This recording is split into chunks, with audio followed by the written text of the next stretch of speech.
Денес ќе биде втората глава и вториот стих, значи Ефесјаните 2:2. И ќе продолжиме со разгледувањето на страшната состојба на човекот. И ова ќе биде вториот дел од серијалот. Предходниот пат го разгледувавме првиот стих, првиот дел од серијалот и кажавме дека човекот е во многу страшна состојба. Е во многу очајна состојба, многу мизерна состојба и е во контрола на таа духовна смрт во која живее.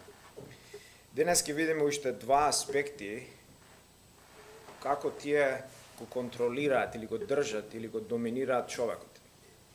Човекот е духовно морално мртов. Тој е одвоен од Бог и одвоен од неговиот живот и нема надеж, и изгубен. Така да тоа ќе биде нашиот фокус за денес, Ефесјаните 2:2, и ќе видиме уште два антитети под кои човекот е во контрола. Ево уште еднаш ќе го прочитам стихот.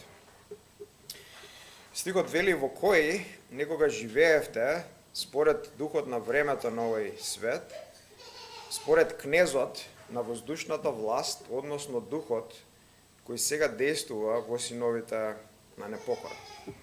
И ова е 20-23 преводот, што го прочитав. Да почнеме со стихот. Стихот почнува со фразата во кој некогаш живеевте. Овде зборот живеевте е буквално одевте. Глаголот е перипатео, што значи да се оди наоколу. Овој збор го гледаме 8 пати се користи во Ефесјаните. Например, во Ефесјаните 2:10 Павле вика: бидејќи сме негова творба, создадени во Христос за добри дела, што Бог однапред ги подготви, за да живееме во нив. И овде зборот е за да одиме, истиот глагол е за да одиме во нив. Во Ефесјаните 4:1 Павле вика: јас, затвореникот на Господа, ве молам да се однесувате, овде го имаме истиот глагол, да одите, достојно за позивот за кој сте повикани. Значи, зборот овде одите се користи метафорички. Да означи начин на живот, животен стил, однесување, е аналогија. Сега, прашањето е зошто Павле ја користи ова аналогија на одење да означи животен стил, да означи живење, да означи однесување. Зошто не каже живење? Во одење имаме неколку елементи што се интересни. Во одење имаме движење. Значи не е статично, не е апатично, не лежиме, не седиме, туку одиме, имаме движење, имаме насока, имаме цел. Во одење исто така имаме некоја спонтаност. Имаме може некој ритам или некоја секвенца или некоја фреквенција по која одиме, по која се движиме. И Павле вика: вие одевте, вашиот ритам, вашата секвенца, вашиот начин на стил или парадигма, ако може така да кажеме, беше во престапи и гревови. Че вие живеевте во престапи и гревови. Грешната природа во човекот генерираше гревови и престапи во кои вие живеевте. Тоа беше вашиот животен стил, вашиот ритам, вашиот такт, вашата секвенца. Бевте под контрола и доминација и владење на гревот. Гревот, грешната природа во човекот доминираше, владееше и генерираше гревови и престапи. Гревот, како некој цар и владател, ви имаше поробено, ви имаше заврзано, ви имаше удавено во овие престапи и гревови. Овој владател, може да кажеме, свиреше музика на која вие игравте, на која вие се веселевте, на која вие се радувавте. како некоја може да кажем индиска кобра која се движи кога свирачот свири и согласно движењата на свирачот и музиката таа се движи согласно со него. Бевте магепсани од гревот.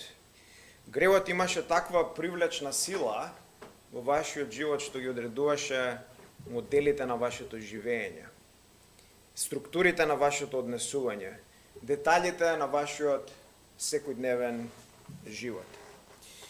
Бевте под контрола на гревот. Тоа вика Павле, одевте во гревови, во престапи, живеевте во нив. Да се оди во престапи и гревови значи да се живее во состојба на непослушност кон Бог, во состојба на бунт, во состојба на разврат.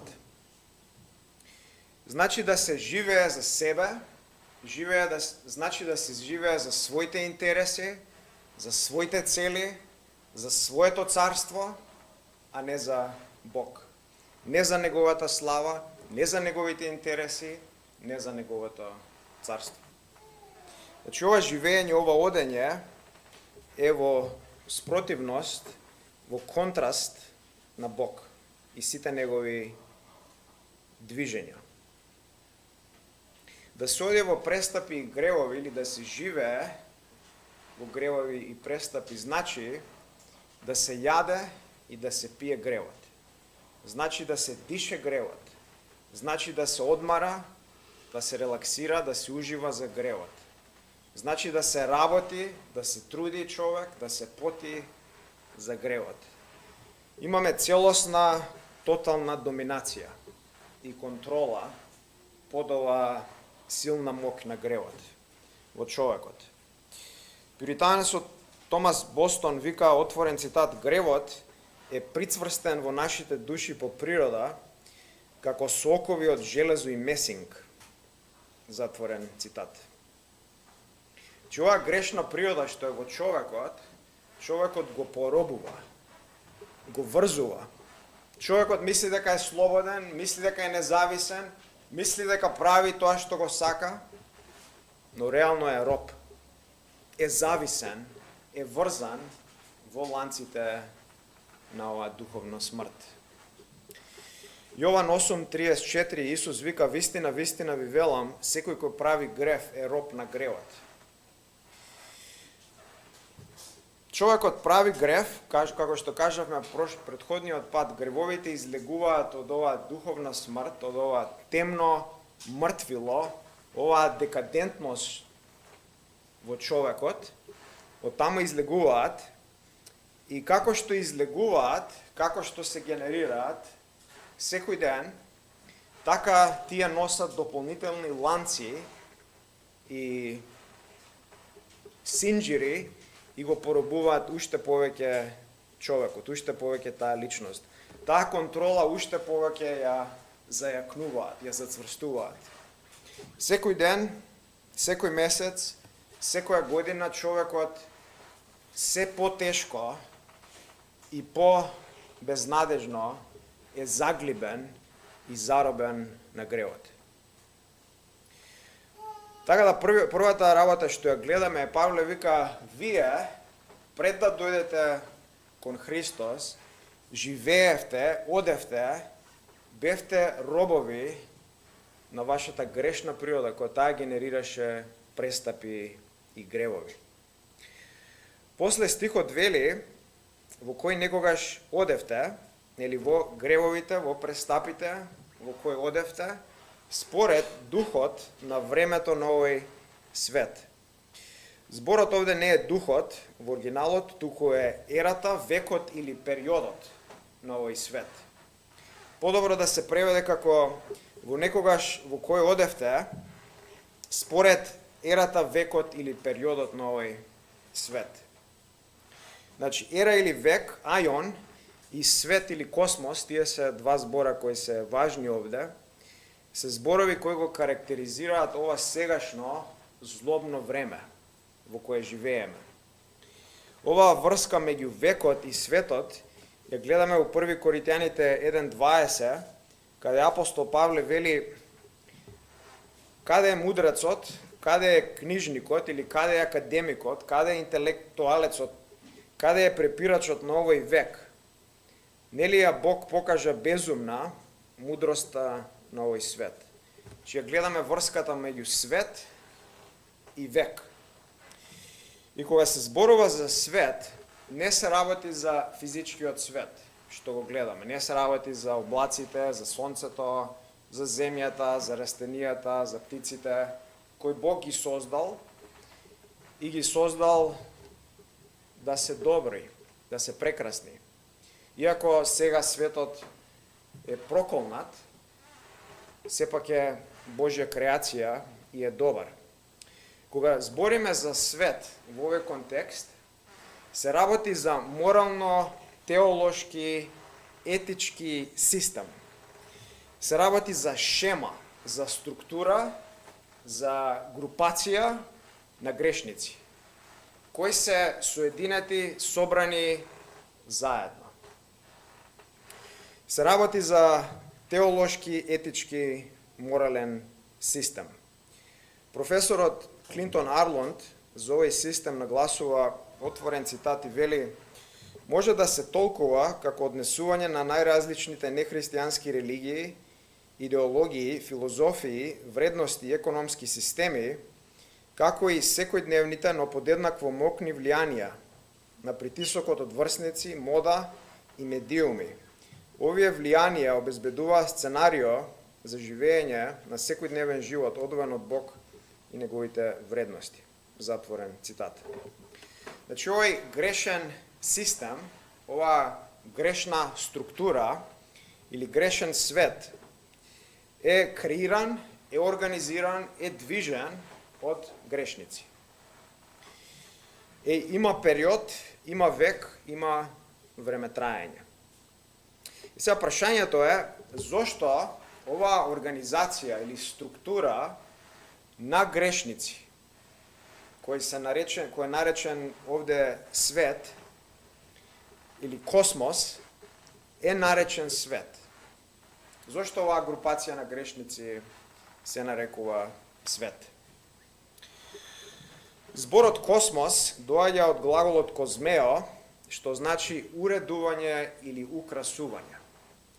Нешто убаво да се организира, нешто убаво да се уреди, убаво да се накити. Од тука го добиваме зборот козметика во нашиот речник. И оваа организација на грешници се нарекува свет, бидејќи има структура.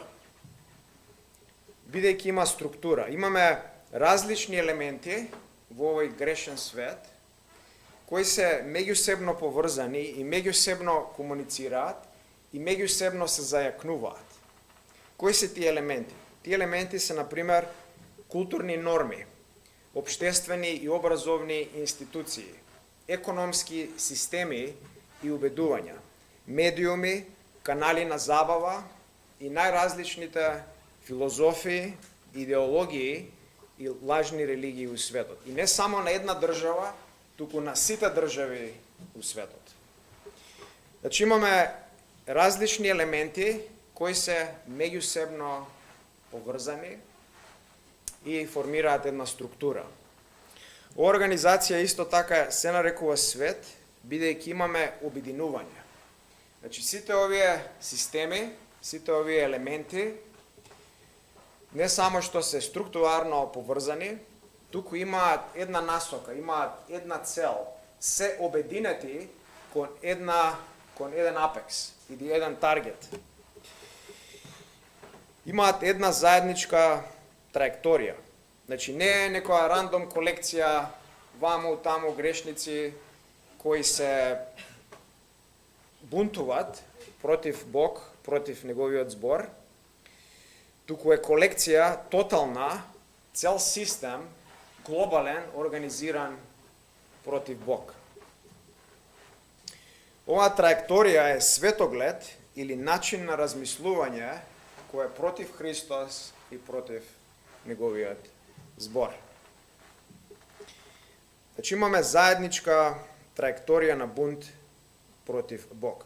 И овој систем, оваа групација на грешници, оваа шема, оваа структура која го има опфатено целиот свет, сите држави у светот, сите луѓе, исто така креираат ритам, такт, фреквенција или секвенца, на кој сите луѓе се движат според тој такт, според таа секвенца. Може да кажеме, свири музика и сите играат на таа музика. И тие што доаѓаат и го гледаат од страна, гледаат другите како играат и они скокаат да се приклучат. Значи, овој грешен систем, оваа шема, оваа структура има контрола, ги има поробено грешниците, го има поробено светот, ги има поробено сите луѓе. Луѓето се заробени во оваа глобална структура. Тие се вплеткани, вткаени во овој систем. И овој систем, како што кажав, е сеопфатен и влијае на секој аспект од човекот. На секаде го има. Секаде го има инфицирано човекот. Културата, образованието, политиката, моралот, духовноста. Каде и човекот да се сврти е заплеткан во овој грешен систем. Харолд Хојнер, коментаторот, вика, отворен цитат, непокајаните се наоѓаат усогласени со стандардите на сегашниот светски поредок или систем, тие одат во чекор со она што е модерно и прифатливо и не се надвор од ритамот со остатокот од светот, затоа што ги прифаќаат привремените вредности на тој систем. Затворен цитат. Значи, секој ден ние сме бомбардирани и го гледаме како овој систем, оваа структура, оваа групација на грешници и нејзините тези, нејзините верувања, нејзините идеологии се промовираат. Значи, секој ден сме бомбардирани на социјалните мрежи, на телевизија, по рекламите, по билбордите, на радио, по филмовите од овој систем. Што кажува овој систем? Вика, биди успешен по секоја сцена. Изгледај совршено, тоа е најважно, како изгледаш надворешно. Следи го срцето, верувај во себе, прости си на себе, не му суди на другиот. Исто така овој грешен систем, оваа групација, оваа структура на грешници се манифестира во лажни идеологии и религии. Кај нас, например, ги имаме православието, католицизмот, муслиманството и атеизмот. Атеизмот е исто така една религија. Дали атеистите го сваќаат тоа или не, фактот е дека религија. И овие луѓе се зафатени во овој систем. Се зафатени во овие верувања и слепо веруваат во овие работи. Еден дечко во градски парк седеше на клупа, пред неколку недели ја му придов и почнав да зборам за Библијата, почнав да зборам за Бог. И тој кажа дека е православен и верува дека православната црква е вистина. Ја го прашав зошто? Што ти дава сигурност дека православната црква е вистина? Дај ми факти, дај ми аргументи, дај ми докази. И он вика, има многу чуда во православната црква. Океј. Може ли да ми дадеш некој доказ верификуван од тие чуда? Може ли да ми дадеш некој доказ дека некоја икона плачела или дека некоја икона летала, дека некоја икона спасила некој? Може ли да ми дадеш некој верификуван доказ? Дечкото не одговори на тоа прашање. После некое време рече, има благодатен оган кој се спушта од небото во православната црква во Јерусалим. Ја му викам, окей, зошто никој не пушта да влезе да види како тој оган се спушта од небото? Зошто ова е таен, скриен, шуш-муш настан, а не е јавен, отворен сите да видат, сите да се воскитат и сите да поверуваат. Ако е толку големо чудо, зошто не е одјавен карактер сите да го видат? Дечкото не одговори на тоа прашање и после неколку размени за Библијата рече, јас ќе си останам православен, мислам дека тоа е вистината. Што може да видиме? Може да видиме како човекот и овој дечко е поробен и слепо верува во тие религии, во тие идеологии што овој систем ги генерира. Слепо верува, е заробен. Не може да се ослободи. Овој паднат свет е насочен против Христос, избориме за библискиот Христос, не некој Христос креиран у сликата на луѓето, библискиот Христос и неговиот збор. Има период, има век, има времетраење. И овој период е краткотраен и привремен. Оваа доминација, овој глобален систем, оваа глобална групација на грешници кои се дигнале против Бог и против неговиот збор, со сите негови гревови, изопачености, злодела, насилства, војни, ќе заврши. Ќе биде тука уште малку. Е краткотраен, е привремен. Во 1 Јован, 2 глава, од 15 до 17 стих, апостолот вика: не го љубете светот, ниту она што е во него. Ако некој го љуби светот, во него нема љубов од Отецот, зашто се што е во светот, похотата на телото, похотата на очите и годеливоста на животот, не е од Отецот, туку од светот. И светот и неговите похоти се минливи, а тој што извршува Божјата волја останува довека. Овој свет има одреден период, има одреден рок на траење, одредено време, одреден век. Еден елемент на овој свет, на овој период, е тоа што е фокусиран на сегашност. Овој живот е фокусиран на сегашност, на богатствата, на славата, на статусот, на задоволствата сега. Без размислување, без загриженост кон вечноста, кон Бог, кон Божиот суд, кон рајот, кон пеколот, кон вечните реалности. Светот вели, сега овој живот е важен.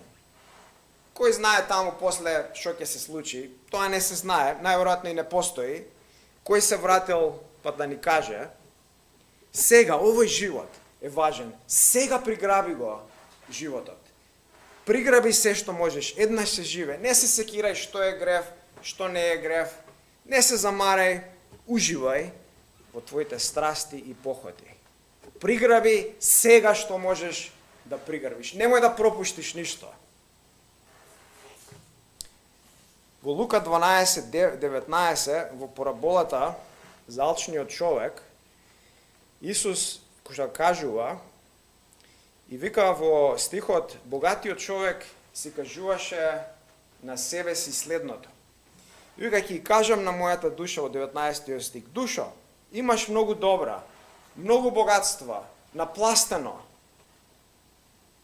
многу добра, насобрано за многу години. Успокој се, јади, пи и весели се. Имаш пари сега, имаш станови сега, имаш накид сега, имаш имоти, коли. Јади, пи и весели се. Уживај сега.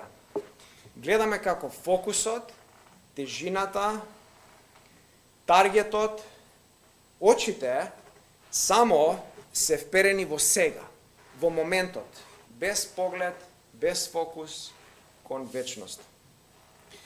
Овој сега фокус е патот на светот, на овој грешен систем, на оваа грешна групација на грешници.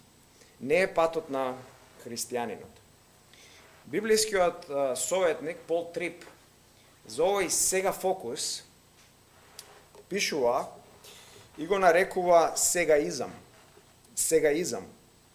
И вика дека проблемите на човекот доаѓаат од овој сега фокус, од овој сегаизам, што он го нарекува.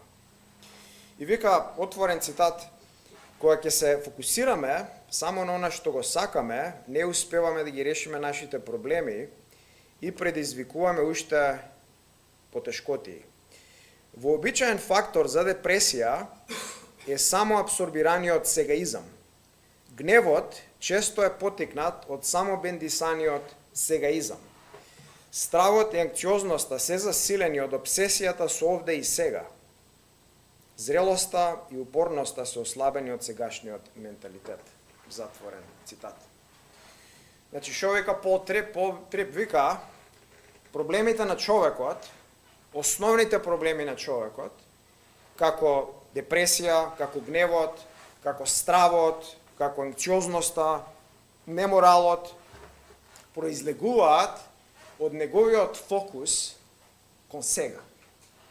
Кон овој сегаизам, кој овој сега фокус, обседнат со сегашноста, со моментот. Например, кога една личност ќе направи зло на друга личност во светот, ќе му наштети, ќе го ограби или ќе го навреди, пример, што тој човек прави, што е навреден, што е оштетен.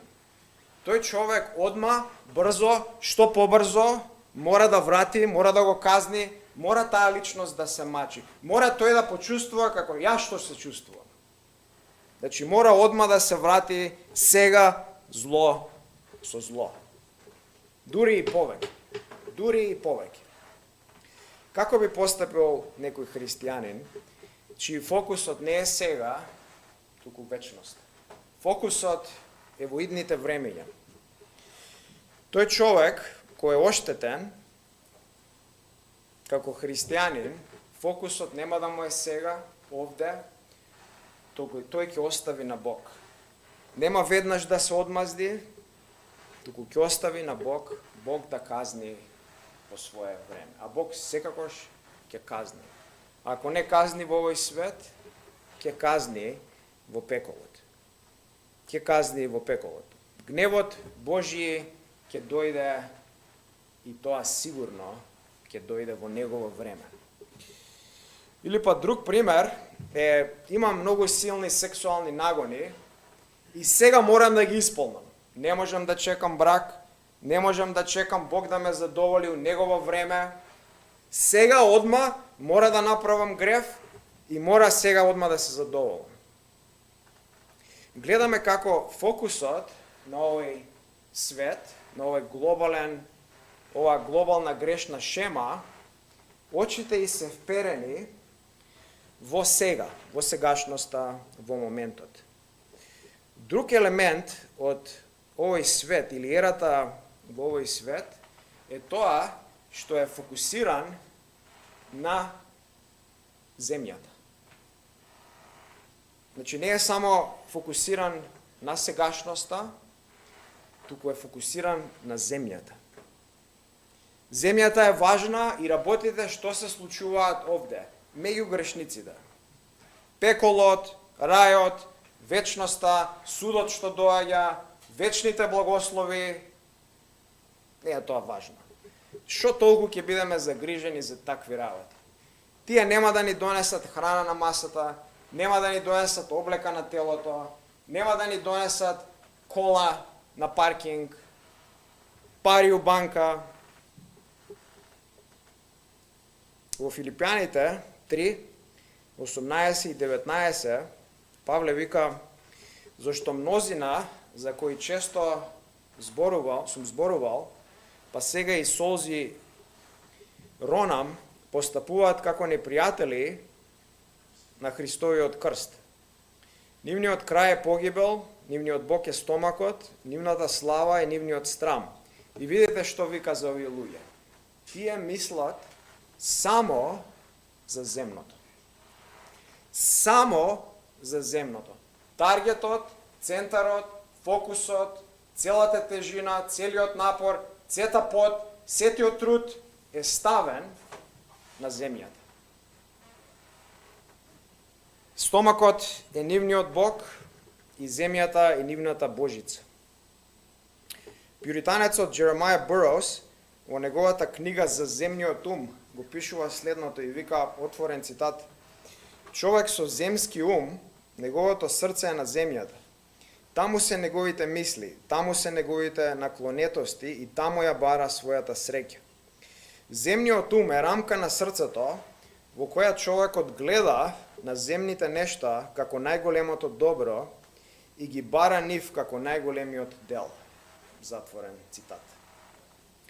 Човекот во светот, тој што не е спасен, тој што не го знае Христос, тој што е изгубен, тој што е дел од оваа шема која е глобално распространета, го наоѓа своето најголемо задоволство, го црпи својот најголема сласт од земјата, од земни работи, а не од духовни, не од небесни.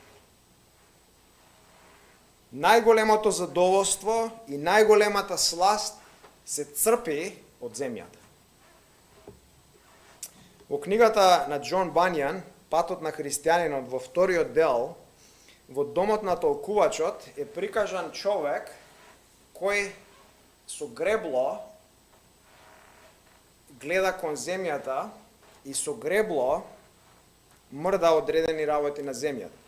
Толкувачот вика, отворен цитат, и го објаснува и вика, виде човек со гребло во раката и еден стоеше над неговата глава со небесна круна во раката, спремен да му ја замени тоа гребло со таа круна.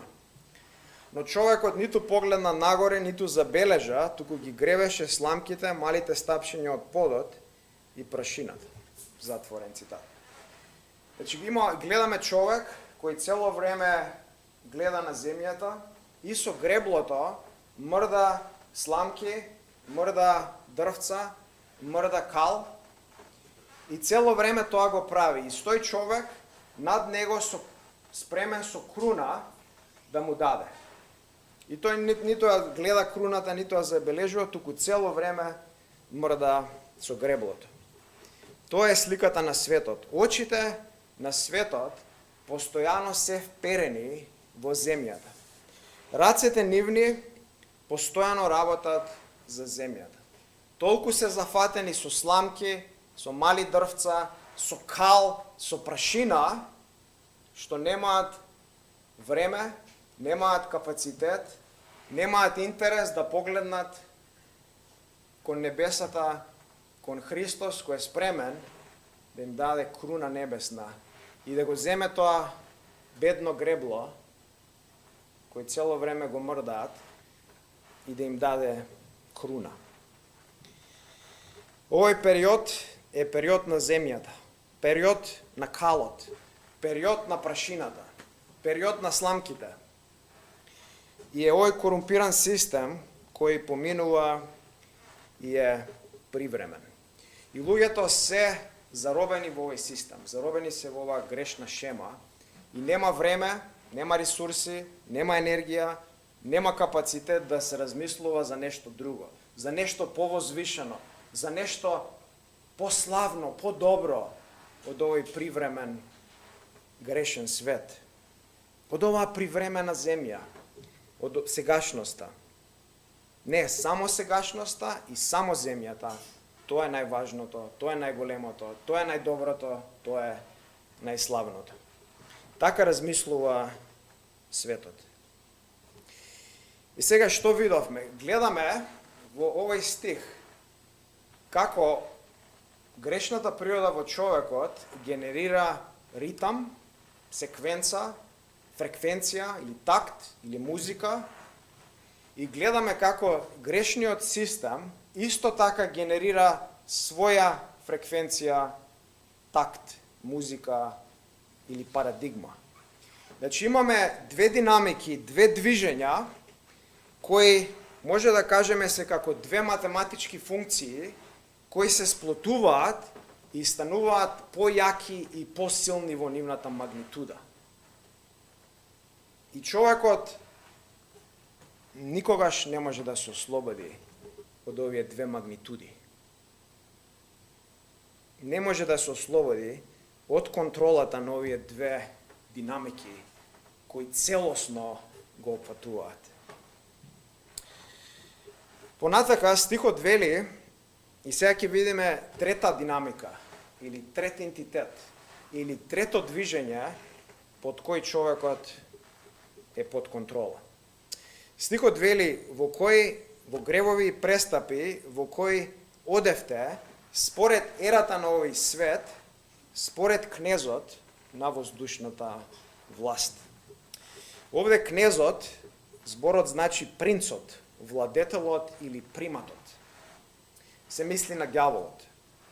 У Јован 12:37 Господ го нарекува кнезот на овој свет. Во Матеј 9:34 тој е кнезот на демоните. Значи овој кнез е именуван, или владател, е именуван како владател на воздушната власт. Или може да го преведеме овој дел како зоната, сферата или доменот на воздухот.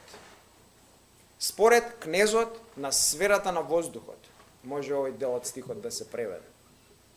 Значи овој кнез, овој владател, овој примат владее во сферата или во зоната на воздухот. Тоа ни го кажува стихот. Во Колосјаните 1:13 оваа зона или овој домен е наречен зона на темнина. Терминот воздух се појавува 4 пати во писмата на Павле, само еднаш го имаме овде во Ефесјаните, во овој стих, во нашиот, и сега прашањето што треба да го прашаме е која е ова зона, која е ова сфера на воздухот каде што ѓаволот владее. Аристотел во неговата книга Метеорологија го опишува воздухот како област под месечината и над земјата. Во античко размислување, оваа сфера на воздухот била живеалиште на духовни сили. Плутарх вели, отворен цитат, отворениот воздух е полн со богови и демони. Во 1 Енох 15 глава, особено од 8 до 12 стих се опишуваат духови кои населуваат земјата или кои го населуваат воздухот и владеат со човештвото. Во 10 од 11 стих се вели, тие ќе бидат зли духови на земјата и овие духови ќе угнетуваат, ќе напаѓаат и ќе прават борби и ќе уништуваат земјата. Затворен цитат. Фило, еврејски филозоф од Александрија, прави разлика помеѓу физичките елементи, како водата, огнот и земјата, кои може да се локализираат, и воздухот кој не може, кој е невидлив. И како таков е погодна сфера или погоден домен за ѓаволот кој исто така не може да се локализира, кој исто така е невидлив. Во ПГМ документот, нели зборавме во првата глава, има најден ни се списи, се колекции од тоа време на магични рецепти кои луѓето ги користеле. И овој ПГМ документ е колекција на магични рецепти, магични списи, магични приказки, истории и петиции. Во ПГМ 4 документот имаме петиција следна, вика: заштити ме од секој демон во воздухот. Друг ПГМ документ вели: ве повикувам со оној кој е задолжен за воздухот. Значи, гледаме дека оваа сфера или оваа зона каде што демоните оперираат е воздухот над земјата. И над нив е ѓаволот. Лин Кохик пишува, отворен цитат, зоната на воздухот е онаа област помеѓу земното и небесното, каде што постојат звезди, ангели и демони. Затворен цитат. Третото небо е доменот или зоната каде што е Бог, каде што Христос е седнат од десната страна на Отецот. Вториот домен или зона се звездите, се галаксиите, кометите и другите небесни тела. И првото небо е атмосферата. И каде што се луѓето, и каде што се движат демоните и ѓаволот. Стихот понатака вели, овој кнез на сферата на воздухот е идентификуван како духот кој сега действува во синовите на непокорот. Значи, ѓаволот е идентификуван како дух. И овој дух сега действува. Овде зборот действува доаѓа од зборот за енергија. Овој дух сега ги енергизира грешниците. Овој дух може да кажеме ги електрифицира грешниците сега. Ги електрифицира синовите на непокорот. Значи не е пасивен, не спие, не е апатичен, туку е многу активен, сега се движи и сега ги енергизира. Сега ги движи, ги магепсува, ако може да кажеме. Им дава енергија на синовите на непокората. Во 1 Јован 5:19 пишува, знаеме дека сме од Бог и целиот свет лежи во мокта на ѓаволот, мокта на злобниот. Во 2 Коринтијаните 4:4 Павле вика, сатаната е богот на овој свет, кој ги заслепил умовите на изгубените.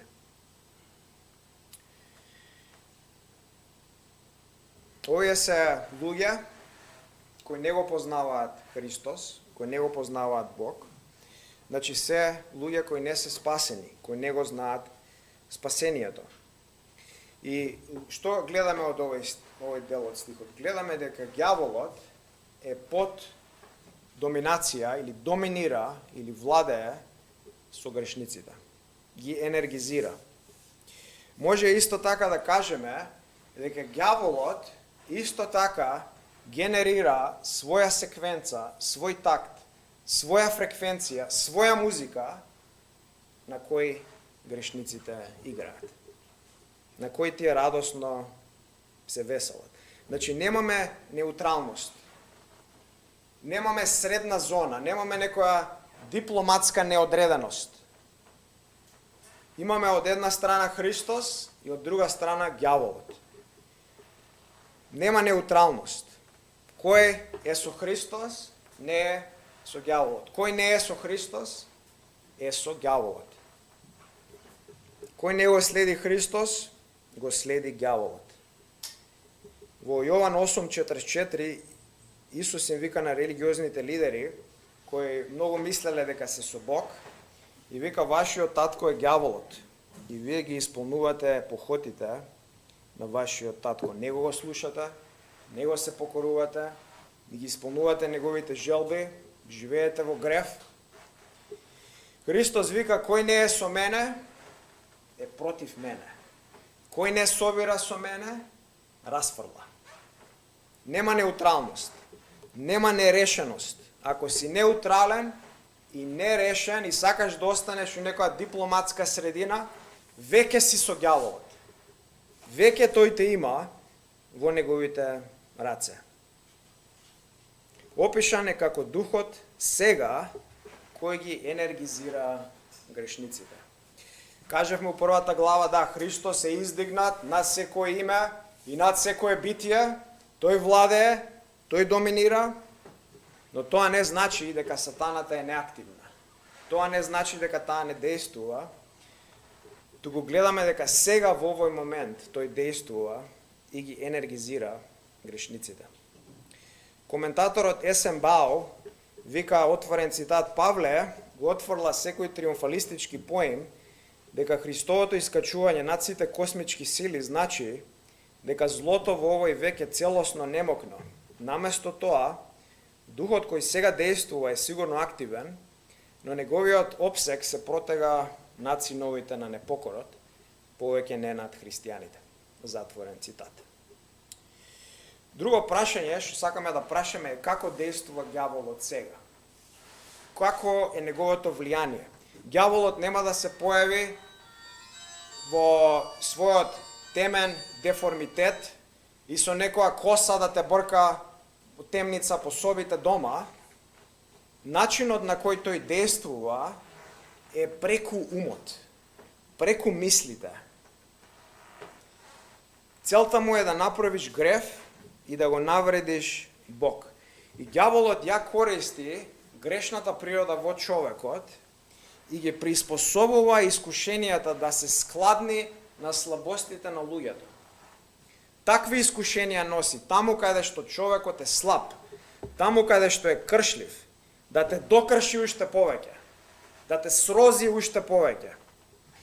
И го користи овој грешен свет да ги засили искушенијата исто така. Мами и лаже преку изопачени идеологии и религии и те наведува да направиш греф, и кога ќе направиш греф, не те фали, туку те обвинува. И целта му е да те безохрабри, да те срози и да те уништи. Во Откровение 12:10 наречен е обвинител на нашите браќа и сестри. Ако си неверник, целта на ѓаволот е да те однесе во пеколот што побрзо. Ако си верник, целта му е да те парализира, да те ослабне, да те блокира, да не правиш влијание за Христос, да те направи неплоден, да те направи да не евангелизираш, да ти ја затвори устата да не сведочиш за Христос. Да не правиш никакво влијание за Него. Туку така да пројдеш низ овој свет без да ги раздрмаш неговите порти на Неговото царство. И како што овој грешен и паднат свет е привремен и ќе има крај, така и ѓаволот ќе има крај. Нема цело време, нема за секогаш тој да биде приматот на воздухот, приматот на воздушната власт, владетелот на овој свет. Во Откровение 12, од 7 до 17 стих, фрлене од второто небо, во време на големите маки и неговата доминација и моќ веќе ограничена на првото небо. И за време на големите маки ќе биде многу активен. Тоа го гледаме во Откровение. И кога ќе дојде Исус да владее на земјата, во Неговото царство, 1000 години ќе биде врзан. И на крајот ќе биде ослободен и ќе биде фрлен во огненото езеро. Тоа го гледаме Откровение 20:10. Чи на крајот ѓаволот ќе биде фрлен во пеколот. И веќе ќе нема ѓавол, ќе нема сатана, овој свет ќе се ослободи конечно од овој монструм. Ангелскиот свет конечно ќе се ослободи од ова чудовиште. Ќе нема веќе сатана. Сега прашањето е, која е врската меѓу овие три ентитети? Која е врската помеѓу грешната природа во човекот, грешниот свет кој е надвор од него и ѓаволот? Како овие три динамики, три движења, три фреквенции действуваат и се движат? Овие три ентитети формираат синергиска тријада.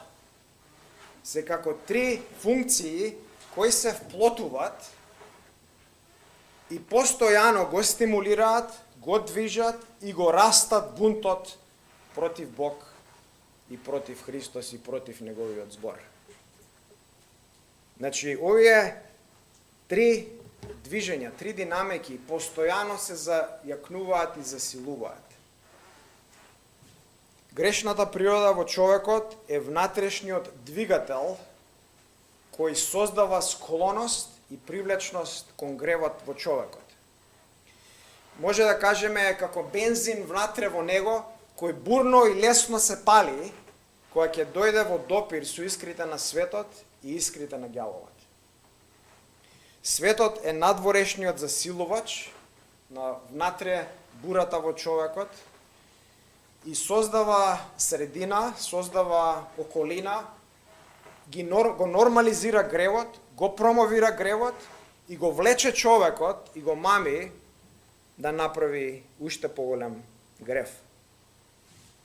Поединците се бомбардирани со искушенија по сите можни начини, на сите можни места, на сите можни канали. И сатаната е стратешкиот поттикнувач кој активно ги оркестрира светот и сите работи што се случуваат во светот, демонскиот свет, и ја таргетираат грешната природа во човекот. Целта е човекот уште повеќе да се зароби, да се заплетка и да се сопне и да падне во провалијата на пеколот. Зоран беше човек кој работеше скромна работа во една локална крижарница во Скопје. Длабоко во него се будеше тивка глад за нешто повеќе. Се будеше горделивост и мислеше дека е предодреден за многу повеќе. Е предодреден за многу повеќе од оваа книжарница во која работи. Неговата алчност сонуваше за богатство надвор од неговата плата. И ова не беше очигледно, не беше гласно, но беше сиптулен импулс внатре во неговата душа. Секое утро тој скролаше по телефонот на социјалните мрежи, сјајот таму што се покажуваше од елегантни автомобили, богати куќи, дизајнерски часовници, инфлуенсери кои постираат и кажуваат живеј го твојот живот сега, зграпчи го успехот сега. Билборди по неговиот пат на работа го покажува и го промовира истото, ветувајќи статус и успех за тие кои се доволно храбри да го зграпчат.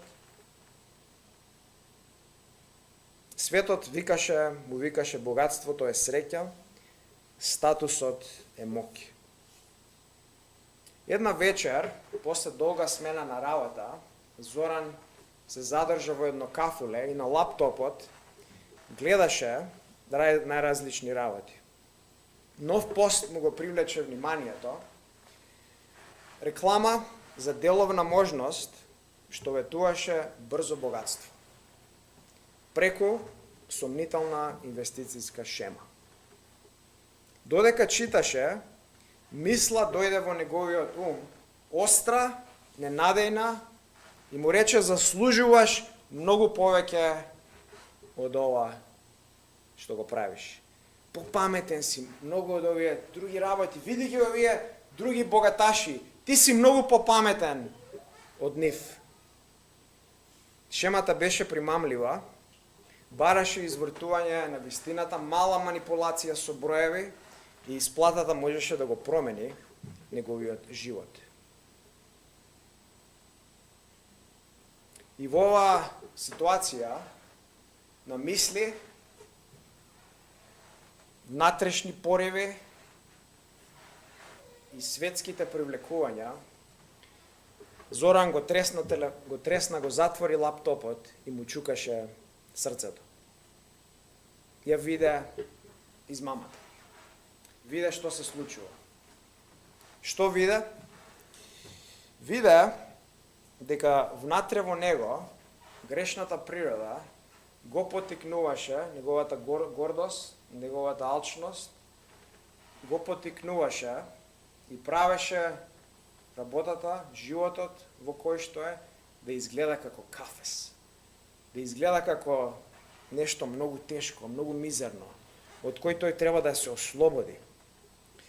Светот надворешно го бомбардираше преку социјалните мрежи, преку билбордите, со поттик кон богатство и статус, како крајни ултимативни цели, и сатаната суптилно, ненадејно го атакуваше во неговите мисли. И му вседуваше мисли како заслужуваш нели повеќе од другите, зграпчи го богатството сега. Но тој тоа не го направи. Значи овде гледаме во оваа сторија, ја гледаме динамиката на овие три ентитети. гледаме како овие три ентитети го поробуваат и го заробуваат човекот и како действуваат. После стихот вели духот кој сега действува во синовите на непокорот. Оде синовите на непокорот, формата е генетивна, поточно е атрибутен генетив и се работи за синови кои се карактеризирани со непокорност. Тоа значи ништо не прават освен непокорност. Непокорноста е нивниот белег, нивниот идентитет, нивниот живот. Тоа само го прават, се непокорни. Во Лука 16:8 Исус ги нарекува побожните синови на светлината. Истиот концепт го имаме и овде. Значи овие луѓе се карактеризирани со светлина или се карактеризирани со праведност. Во Матеј 8:12 имаме истиот концепт само во негативна смисла, Исус ги нарекува синовите на царството. И сега да сумираме што видовме од овој стих. Видовме дека човекот не само што е роб, не само што е заробен на својата грешна природа, туку е заробен, поробен, е во ланци на овој грешен систем, оваа грешна групација, глобална структура, организација на грешници и е поробен на ѓаволот. Значи е во многу страшна, очајна ситуација. Не може да излезе. Не може да се спаси. Не може да се откорне од канџите на овие три ентитети. Впрочем, тој го сака. Ужива да игра, да се весели, да се радува на музиката на ѓаволот, на музиката на светот и на музиката на гревот, на неговата грешна природа. Тој не ќе да биде ослободен, тој сака да продолжи да игра, да танцува, да се весели на овие музики што овие три ентитети ги генерира. Значи е во многу страшна и очајна состојба, е во безнадежна состојба. Не може да се спаси и да се откорне од овие работи. Сега, што може да примениме за нас од овој стих? Видовме како овој грешен систем, оваа грешна структура ги има вперено очите сега и на земјата. Не е ништо друго важно, освен сега и земјата. Христос преку неговата моќ нас не спасува. Ние сме ослободени од овие три ужасни монструми кои го држат светот. Само Христос може тоа да го направи. Само Христос со својата моќ може да го спаси човекот од овие три чудовишта. Човекот не може сам да се спаси. И сега ние сме спасени како вистински верници, сме ослободени преку неговата бескрајна моќ, тоа го видовме у првата глава. Бескрајната моќ на Христос доаѓа и не спасува од овие страоти. И сега не сме под контрола на овој грешен систем, не сме под контрола на ѓаволот, не сме под контрола на нашата грешна природа, туку сме под контрола на Христос и на неговиот збор. И како такви Павле вика у 2 Коринтијаните 4:18, вика ние не гледаме кон видливото, туку кон невидливото. Бидејќи видливото е привремено, а невидливото вечно. Во Колосјаните 3:2 вика мислете за горното, а не за земното. Нашиот фокус, браќи и сестри, е рајот. Нашиот фокус е Бог. Нашиот фокус е Христос, кој го чекаме да дојде во слава по втор пат. И само кога имаме таа перспектива на судот кој доаѓа, Христос кој доаѓа, на рајот, на Бог, на благословите што се наши во рајот, само тогаш ќе имаме правилен сега фокус. Само тогаш ќе имаме правилни очи да видиме што се случува на земјата. И како да користиме земјата и земните работи најправилно за него. без таа перспектива, без таа вечна перспектива, без тие очи кои гледаат кон вечноста, ние сме дезориентирани. Тоа значи, како тој со греблото, цело време нашите очи се вперени надоле. Томас Дулитол, современик и познаник на Ричард Бакстер од 17 век, го пишува следното. Отворен цитат. Сонце, нели ти е товар да даваш светлина на луѓето, да тие прават лоши дела и додат по тие патишта што ги доведуваат во вечна темнина. Земјо, нели стенкаш да носиш такви грешници кои копаат по тебе за злато и сребро, а сепак ги занемеруваат вечните богатства во вечниот свет. Овци и волови, птици и риби, нели викате против нив, кои ви го одземаат животот, да го одржат телото, а забораваат за вечниот Бог, кој им дал власт над вас. Додека тие имаат време да размислуваат за вечни работи, сепак тие не го прават тоа. Вие, ангели Божии и блажени на небото, нели сте во тага и солзи, зарем горко не жалите за гревот и глупоста на смртниците на земјата, кои не гледаат радост и слава во тоа што е невидливо. Затворен цитат. Значи, целата креација, сонцето, месечината, птиците, растенијата, животните, целата креација, ангелите, жалат и плачат за безумието на човекот. Човекот, создаден за вечен рај, цело време гледа у сламки, у кал и у прашина. Ништо не мисли, освен на земјата. Ние тоа да не го направиме. Сонцето, месечината, земјата и се што е во неа, ангелите, кога нас ќе не видат како живееме, да се радуваат, да слават, да видат, види ги овие христијани како живеат, со вечна перспектива, спремни да направат влијание за Христос. Мора да го користиме, браќа и сестри, секој момент за Христос. Да живееме у светлина на вистината, на вечноста и да ги користиме земните работи како скалила, како пат, како мост до рајот. Мораме да ги користиме земните работи, да го користиме сега моментот за Христос. Земните работи за Него. Земјата и земните работи да бидат благослови и скалила и мостови до рајот, а не идоли кои ќе не поробуваат, кои ќе не магепсуваат, кои ќе не држат во ланци како што ги држат другите грешници. Бог да ни помогне да имаме таа перспектива и да живееме со Христос и со неговите очи на овој свет. Да се помолиме.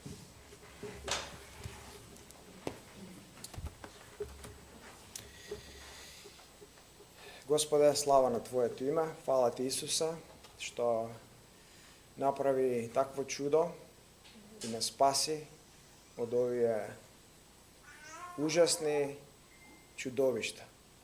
Боже, ние дури и не гледаме колку силно, колку мокно, колку длабоко е заробен човекот, колку сме биле длабоко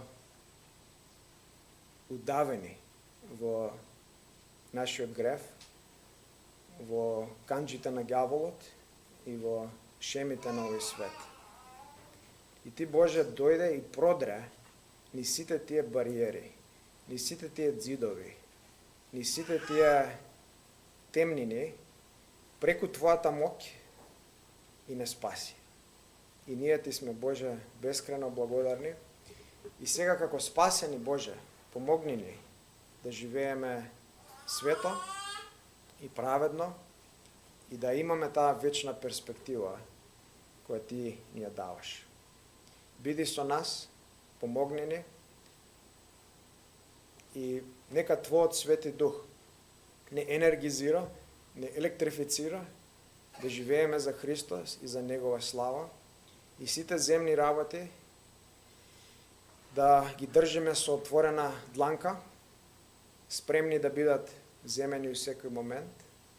Сите земни работи да ги користиме радосно за Твоја слава и за доброто на нашите браќи и сестри и за доброто на другите. Во Твоето име се молиме. Амин.